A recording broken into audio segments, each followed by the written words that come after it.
Phoenix Books presents #1 New York Times bestseller, I Never Played the Game, written by Howard Cosell with Peter Bonventre. This performance by Howard Cosell is copyright 2014 Phoenix Books. It has been digitally remastered from the original 1986 Dove Books on tape sound recording. In the words of Shaevsky, quote, I am closer to the end than the beginning, end quote. And thus it seems to me that this is the time for this book.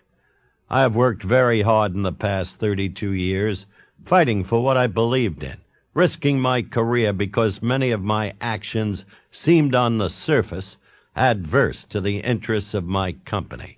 But I have been fortunate enough to have, on the whole, succeeded. I never played the game with advertisers, with my own company, or with the sports operators. And, of course, I never played the game as a professional athlete. Have I made compromises? Yes, because I am human. But I know in my heart and mind that I never forfeited a major principle during my whole career. So in this book, I hope to take you inside the world of sports so you can perceive why very often the least significant things that happen in sports are those things that occur within the arena rather than without it. I never played the game.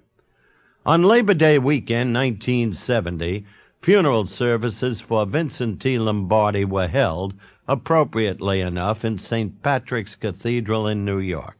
It was a high mass, dignified and majestic, conducted by the late Terence Cardinal Cook, and no one who was there will ever forget the somber farewell to the legendary coach of the Green Bay Packers and the Washington Redskins. I sat with my wife, thinking of all the years I had known Lombardi, all the way back to Brooklyn, where we had each grown up. And then he went on to Fordham, and I ended up at his school's arch rival, New York University. I thought, too, about his devotion to his God, his family, his craft, and the men who played for him, and how his simple and singular virtues were often twisted and misrepresented by the media. In the hush of the great cathedral, you could hear people weeping, people from all walks of life, statesmen and soldiers, priests and politicians, athletes and owners. And it seemed that the bigger they were, the harder they cried, especially the men who... Sample complete. Ready to continue?